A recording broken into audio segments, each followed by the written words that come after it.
이스라엘 백성을 애굽에서 400년 동안 노예살이하던 그들을 해방시킨 출애굽의 지도자라면 모세입니다. 그와 반면에 약속의 땅인 가나안에 입성하여 그 땅을 정복한 지도자는 여호수아였습니다. 이스라엘의 역사 속에서 모세와 여호수아가 등장하지 않았다면 어떻게 되었을까 생각하면 그 두 명은 이스라엘 역사에 있어서 정말 특별한 지도자임이 틀림이 없습니다.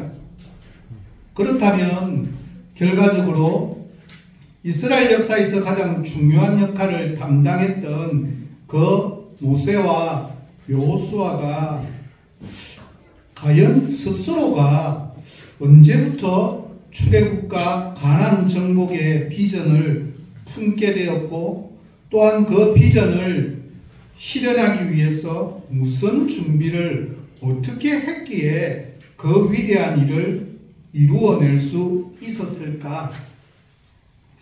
놀라운 사실은 그들은 출애굽이나 가나안 정복과 같은 위대한 비전을 개인적으로 가슴에 품고 기도한 적이 한 번도 없었다는 사실입니다.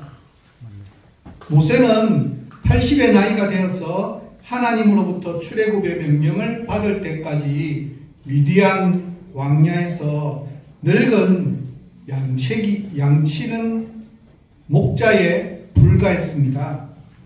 자신이 출애굽의 지도자가 된다거나 이스라엘의 출애굽이 가능하리라고는 생각해 본 적도 없는 사람이었습니다. 시내산에서 하나님으로부터의 명령이 주어졌을 때 그것은 현실적으로는 불가능하리라고 생각했습니다. 여호수아 역시 똑같습니다. 출애굽의 위협을 이룬 모세가 죽자 가나안 정복의 대업은 모세의 수종자였던 여호수아에게 위임되었습니다. 여호수아 1장 1절에 나오는 수종자라고 번역된 히브리어는 샤라트입니다. 이 샤라트를 우리말로 번역하면 하인, 종에 해당되어지는 단어입니다. 당시 이스라엘의 간섭상 모든 직책과 직분은 당사자의 아들에게 세습되어지는 게 고대 전통이었습니다. 모세에게도 두 아들이 있었습니다. 그렇다면 모세의 대를 이을 사람은 두 아들이 되는 것이 너무나 당연하였습니다. 그러나 모세의 역할은 엉뚱하게도 모세의 하인, 모세의 종이었던 여호수아에게 이어졌습니다. 그때 여호수아가 기대했을까요? 원했을까요? 결코 그렇지 않습니다. 갑작스런 상황에 여호수아는 너무나 놀랍고 당황스러웠습니다. 심지어 두려운 마음까지 찾아왔습니다. 그래서 하나님께서 여호수아에게 여호수아 1장에 보면 반복되어 나타나는 표현 중에 한 가지가 강하고 담대하라. 두려워하지 말며 놀라지 말라라고 거듭 말씀하셨습니다.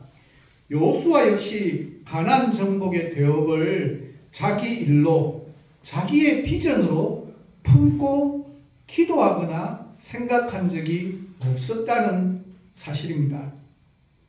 이처럼 출애굽과 가나안 정복이 모세와 여호수아의 개인적인 비전이 아니었음에도 불구하고 그들에 의해 역사적인 이 두 사건, 출애굽의 사건과 가나안 땅의 정복이 이루어짐으로 말미암아서 지금 현재의 이스라엘이 존재할 수 있게 되었습니다.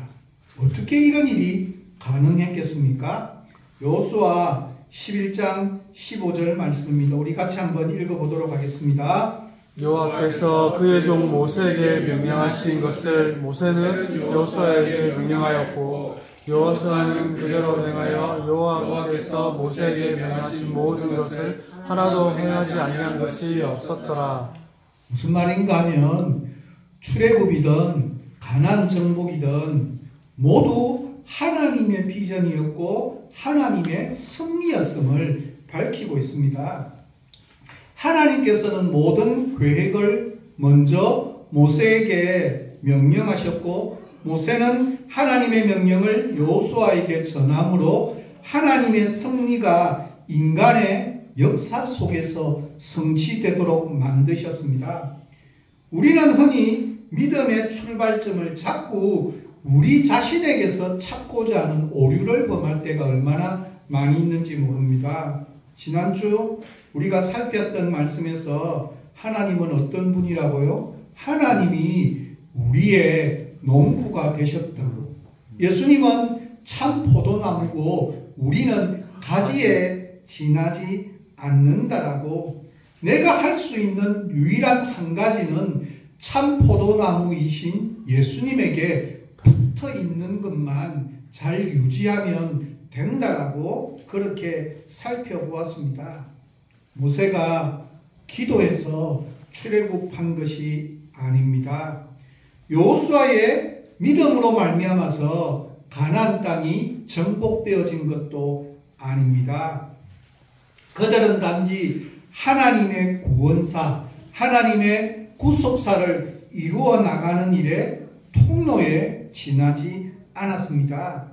그 모든 것을 계획하시고 움직이시고 얽히고 설킨 모든 문제를 하나하나 풀어나가신 모든 것은 하나님께서 전적으로 주관하셨습니다. 자기 자신이 아닌 하나님을 믿음의 출발점으로 삼아서 모세와 여호수아처럼 자기 자신을 하나님의 도구와 통로로 겸손하게 내어 맡길 수 있는 그것이 가지된 자의 삶의 모습입니다. 우리말 사전은 종교심을 이렇게 표현합니다. 신 또는 초월자에 대한 귀에서 우러나오는 경건한 마음의 상태라고 풀이합니다. 신에 대한 인간의 귀, 즉 인간이 먼저 신을 찾는 것으로부터 종교심이 시작되었다는 말입니다. 다시 말해 종교심의 출발이 인간에게 있다는 말입니다. 그래서 일반 모든 종교는 제가 지난주에 설명할 때도 자력구원이라고 그렇게 표현했습니다. 스스로의 힘으로 스스로가 해결하는 개념입니다. 인간 자신이 종교심의 출발점이므로 어딘가에 있을 신을 찾고 쫓는 전 가정이 인간의 삶을 벗어날 수 없고 결과적으로 종교심으로 마지막 역시 인간 자신이 된다는 뜻입니다. 결국 인간이 종교의 이름으로 자기 자신으로부터 시작하여 자기 자신을 거쳐서 자기 자신에게 되돌아오는 전 가정을 표현한 것이 종교심입니다. 이처럼 종교심의 주체는 인간입니다. 특정 종교에 대해 깊은 종교심을 지닌 사람도 그래서 뭐한 것입니까? 자신의 힘으로 구하고 찾았기 때문에 자신의 힘으로 얼마든지 쉽게 버릴 수 있고 바꿀 수가 있습니다. 종교심의 주체인 인간에게 절대적인 것은 자기 자신입니다. 그래서 종교는 언제든지 선택하거나 폐기할 수 있는 상대적 가치라고 생각합니다. 반면에 말씀이 가르치는 믿음의 주체는 철저하게 하나님이십니다. 인간이 하나님을 알기도 전에 인간을 먼저 믿어주신 하나님께서 인간을 선택하여 불러주심으로 인간의 믿음이 시작되어졌다고 이야기합니다. 무슨 말입니까? 믿음의 출발점은 오로지 하나님으로부터만 시작되어질 수 있습니다. 그 말은 믿음의 종착점도 역시 하나님이라는 뜻입니다. 주님께서 말씀하십니다. 그것이 바로 오늘 본문 말씀 16절 말씀입니다. 표준 세번역으로 우리 같이 한번 읽도록 하겠습니다. 너희가 나를